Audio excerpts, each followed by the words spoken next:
Aircraft carriers अभी तक के बनाए गए इस दुनिया की सबसे ज्यादा पावरफुल शिप्स हैं। ऐसे बहुत ही कम कंट्रीज हैं जिनके पास में आज के समय में एक एयरक्राफ्ट कैरियर हो। एक एवरेज वॉरशिप 10 से 12,000 टन की कैपेसिटी के साथ में आती है, जिसे डिस्प्लेसमेंट वेट कहा जाता है। एयरक्राफ्ट कैरियर की बात करें तो इनकी साइज आमतौर पर 1 लाख टन से भी ज्यादा हो सकती है। तो जो एक एयरक्राफ्ट कैरियर होता है वो असल में 10 वॉरशिप से भी ज्यादा भारी हो सकता है।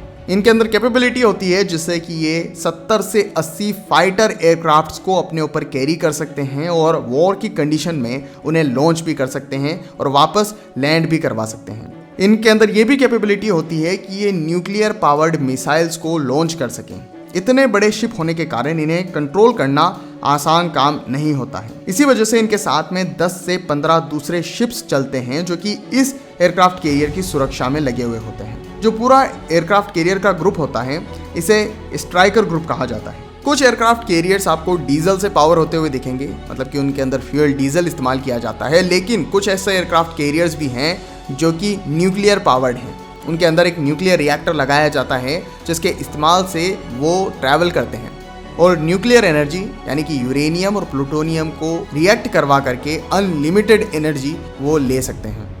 लेकिन सबसे बड़ा सवाल कि आखिर एयरक्राफ्ट कैरियर की ज़रूरत ही क्यों होती है। देखिए, ऐसा है कि एक एयरक्राफ्ट कैरियर अपने आप में ही एक एयरबेस जैसा होता है। प्रॉब्लम यह है कि आप हर जगह पर एयरबेस नहीं बना सकते हैं। सबसे पहली बात तो ये है कि एयरबेस बनाने के लिए आपको एक आइलैंड चाहिए और समुद्र में आपको बहुत दूरी तक बहुत सी बार कोई आइलैंड नहीं मिलता है। लेकिन उसके साथ ही अगर आपको एयरबेस बनाना भी है तो जो भी कंट्री का वो आइलैंड है उससे परमिशन लेनी होगी। बहुत सारे केसेस में कंट्रीज परमिशन ही नहीं देती है कि उनकी धरती पर आप एयरबेस बना सकें। इसी वजह से जो इन्फ्लुएंशियल देश होते हैं वो एयरक्राफ्ट कैरियर्स बनाते हैं जिनकी मदद से आसानी से किसी भी एरिया में आप कहीं 100 फाइटर एयरक्राफ्ट को ले जा सकते हैं और किसी भी फाइट को कर सकते हैं। इसके साथ ही रूल्स कुछ ऐसा कहते हैं कि इंटरनेशनल वाटर्स जो होते हैं उनके अंदर आप किसी भी तरह की शिप को ले जा सकते हैं, किसी भी तरह की वॉरशिप को ले जा सकते हैं, लेकिन किसी भी देश की टेरिटरी के अंदर बिना उनकी परमिशन के आप ऐसा नहीं कर सकते हैं। सो इसी वजह से 1922 में यूएसए डिजाइन करता है अपना पहला एयरक्राफ्ट कैरियर। धीरे धीरे कुछ दशकों में आज के समय में ये इतने ज्यादा पावरफुल हो चुके हैं और साइज में भी कहीं 100 गुना बढ़ चुके हैं। बेसिकली आज के समय में दुनिया की सबसे ज्यादा पावरफुल वॉर मशीन्स जो हैं वो एयरक्राफ्ट कैरियर्स ही होते हैं। हालांकि जितना ज्यादा पावरफुल ये दिखाई देते हैं उससे भी ज्यादा मुश्किल है इन्हें मेंटेन करना और इनकी प्राइस टैग तो बहुत ही ज्यादा है। इसी वजह से दुनिया में बहुत ही कम कंट्रीज आपको देखने को मिलेगी जो कि एक एयरक्राफ्ट कैरियर को मेंटेन करती है। इंडिया के पास में आज के समय में 2 ऑपरेशनल एयरक्राफ्ट कैरियर्स हैं, INS विक्रमादित्य और INS विक्रांत। ज्यादातर देशों के पास में 1 या 2 एयरक्राफ्ट कैरियर्स ही हैं। जैसे कि चाइना भी 2 एयरक्राफ्ट कैरियर्स ऑपरेट करता है, लेकिन बहुत ही जल्दी वो अपने लिए एक और तीसरा एयरक्राफ्ट कैरियर डिजाइन कर रहे हैं और उसे सर्विस में लाने वाले हैं। यूके के पास में भी सिर्फ 1 ही एयरक्राफ्ट कैरियर है। फ्रांस और रशिया भी सिर्फ एक एयरक्राफ्ट कैरियर ही मेंटेन कर सकते हैं और जापान और इटली जैसे देशों के पास में तो एक एयरक्राफ्ट कैरियर भी नहीं है। इनके पास में एक हेलीकॉप्टर कैरियर है जो कि कंपैरेटिवली काफ़ी सस्ता और छोटा होता है साइज के अंदर। हालांकि इस लिस्ट के अंदर आपको एक ऐसा कंट्री मिलेगा जो कि अकेला ही सारे देशों पर भारी है।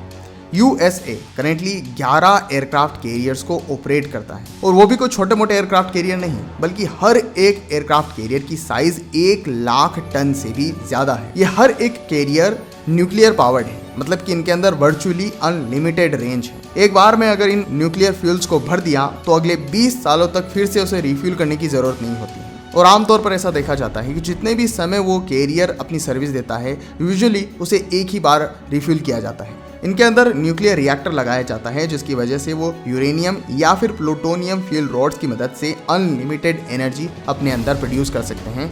वर्चुअली अनलिमिटेड रेंज आपको प्रोवाइड करते हैं। एक एयरक्राफ्ट कैरियर अपने आप में ही एक शहर की तरह होता है जहाँ पर क्रू मेंबर्स होते हैं, इंजीनियर्स, ऑफिसर्स, पायलट्स होते हैं। ये सब लोग अपना अपना काम करते हैं और कैरियर के ऑपरेशंस को चालू रखते हैं। वैसे कैरियर की साइज के हिसाब से अलग अलग क्रू मेंबर्स होते हैं, लेकिन यूजुअली देखा जाता है कि एक कैरियर पर 2 से 3000 लोग काम करते हैं। इन सभी के लिए खाना, पानी और जो दूसरे नेसेसरी इक्विपमेंट्स होते हैं वो सारे ऑन बोर्ड रहते हैं और उन्हें मेंटेन करना भी अपने आप में एक बहुत ही बड़ा लॉजिस्टिकल चैलेंज है। जैसे कि एग्जांपल के लिए एक एयरक्राफ्ट कैरियर को जब ऑपरेशन के लिए तैयार किया जाता है और जब वो निकलता है उसका स्टॉक शुरुआत में पूरी तरीके से फिल कर दिया जाता है। हालांकि इतने ज्यादा बड़े शिप होने की वजह से इस पर कंटिन्यूसली रिफिलिंग की आवश्यकता होती है और इसी के लिए एक डेडिकेटेड एयरक्राफ्ट होता है जो कि ये सारे इक्विपमेंट्स को लाता ले जाता है। इसके साथ साथ जो पर्सनल्स इससे आते जाते हैं उनको भी यही ट्रैवल करवाता है। यूएसए एक ऐसा देश है जिसने कि पूरी दुनिया के अंदर अपना एक बेसिस का नेटवर्क तैयार किया हुआ है। पूरी दुनिया में आप जहां भी चले जाएं आपको कहीं ना कहीं यूएसए का बेस जरूर मिल जाएगा और वहीं से ये अपने रिफिलिंग कर सकते हैं। जो एयरक्राफ्ट होता है वो एयरक्राफ्ट कैरियर से टेक ऑफ करता है और अपने नियरेस्ट बेस पर पहुंच करके वहां से सामान को लेकर के वापस एयरक्राफ्ट कैरियर पर वो सारे सामान को डिलीवर कर सकता है, चाहे वो एयरक्राफ्ट कैरियर दुनिया के किसी भी सी में ट्रैवल कर रहा हो। इंडियन एयरक्राफ्ट कैरियर्स जो होते हैं वो यूजुअली इंडियन ओशन में ही चक्कर लगाते हैं, तो उन्हें रिफिलिंग काफ़ी ज़्यादा आसानी से मिल जाती है क्योंकि जो रेंज होती है प्लेन की वो यूजुअली 5000 किलोमीटर तो होती ही है और इतनी ज़्यादा रेंज में ही इंडियन ओशन फैला हुआ है। जितना भी खाना होता है वो फ्रेश तैयार किया जाता है ऑन बोर्ड, क्योंकि वहाँ पर आपको शेफ भी देखने को मिलेंगे और ये खाना अलग अलग तरह की वैरायटी में आता है। जिसको भी जैसा भी पसंद है वैसा खाना वहाँ पर आपको आसानी से अवेलेबल हो जाता है। खास बात यह है कि कभी भी किसी एयरक्राफ्ट कैरियर पर फ्रेश पानी डिलीवर नहीं किया जाता है, क्योंकि जितने भी एयरक्राफ्ट कैरियर्स होते हैं और सबमरीन्स होती हैं उन पर आपको फिल्टर्ड पानी हमेशा देखने को मिलेगा और उसके लिए यूज़ किए जाते हैं वहीं पर लगे हुए डीसैलिनेशन प्लांट्स। एक एयरक्राफ्ट कैरियर के अंदर ये कैपेबिलिटी होती है कि वो समुद्र के खारे पानी को प्योर वाटर में कन्वर्ट कर सकता है। हजारों लीटर समुद्र का खारा पानी डेली डीसैलिनेशन प्लांट के इस्तेमाल से प्योर किया जाता है। उसके बाद में उसका इस्तेमाल नहाने, पीने और खाना बनाने के लिए किया जाता है। इवन जो न्यूक्लियर पावर प्लांट होता है उसे चलाने के लिए भी फ्रेश वाटर कंटिन्यूसली रिक्वायर्ड होता है और वो भी इसी डीसैलिनेशन प्लांट से ही आता है। एयरक्राफ्ट कैरियर्स ऐसे टूल्स होते हैं जिनका इस्तेमाल किया जाता है अपने मिलिट्री इन्फ्लुएंस को और पावर को दूसरे देशों के ऊपर प्रोजेक्ट करने के लिए। अमेरिका एक ऐसा देश है जो कि ग्लोबल सुपर पावर तो है ही है, इसके साथ साथ ऐसा कोई भी देश नहीं है इसके पास में जो इससे लड़ सकता हो। ऊपर कनाडा और नीचे मैक्सिको, दोनों ही देश काफ़ी अच्छा अलायंस रखते हैं अमेरिका के साथ। ऑन दी अदर हैंड जितने भी एडवर्सरी इस देश के हैं वो ज़्यादातर बाहरी हैं, जैसे मिडिल ईस्ट में ईरान हो गया, एशिया में चाइना है। ये सारे ऐसे देश हैं जो कि अमेरिका के साथ में ज़्यादा स्पेशल बॉन्ड शेयर नहीं करते हैं और फ्यूचर में अगर कोई लड़ाई होती है तो अमेरिका की धरती पर नहीं होगी, वो बाहर ही होगी, जिसके लिए अमेरिका इस तरह के एयरक्राफ्ट कैरियर्स डिज़ाइन करके उनका इस्तेमाल करता है। नाउ इवन दो ये पोर्टेबल एयरबेस की तरह हैं जिन्हें पूरी दुनिया में कहीं पर भी ले जाया जा सकता है और किसी भी समय में एक वॉर के लिए तैयार किया जा सकता है, लेकिन इन्हें मेंटेन करना भी बहुत ही ज़्यादा मुश्किल है। ये एक बहुत बड़े प्राइस टैग के साथ में आते हैं जो कि हर एक कंट्री अफोर्ड नहीं कर सकता है। Indian aircraft carrier INS Vikramaditya जो कि हमने बनाया भी नहीं था, रशिया से खरीदा था, उसकी प्राइस $2.3 बिलियन के आसपास थी। रुपीज़ में ये 18,000 करोड़ रुपए होती है। इंडिया का करेंटली ऑपरेशनल जो सेकंड एयरक्राफ्ट कैरियर है INS विक्रांत, उसे हमने इंडिया की धरती पर ही बनाया है $2.5 बिलियन की रेट के साथ में, जो कि रुपीज़ में 20,000 करोड़ से भी ज़्यादा होता है। यूएसए तो अलग ही लेवल पर खेल रहा है।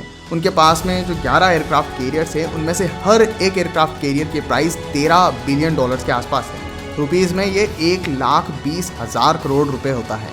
इंडिया आज के समय में प्लान कर रहा है कि एक और तीसरा एयरक्राफ्ट कैरियर बनाया जाए जिसका नाम INS विराट होगा। इसकी कॉस्ट 60,000 करोड़ रुपए के आसपास आ सकती है और उसकी साइज भी कंपेरेटिवली काफ़ी ज़्यादा बड़ी होगी। सो या एयरक्राफ्ट कैरियर्स अपने आप में बहुत ही शानदार पीस ऑफ इंफ्रास्ट्रक्चर हैं और फ्यूचर में इनका नंबर्स बढ़ने ही वाला है। अगर आप इस तरह का वीडियो सबमरीन के लिए भी देखना चाहते हैं तो प्लीज़ चैनल को सब्सक्राइब ज़रूर कर लीजिएगा। Thanks for watching.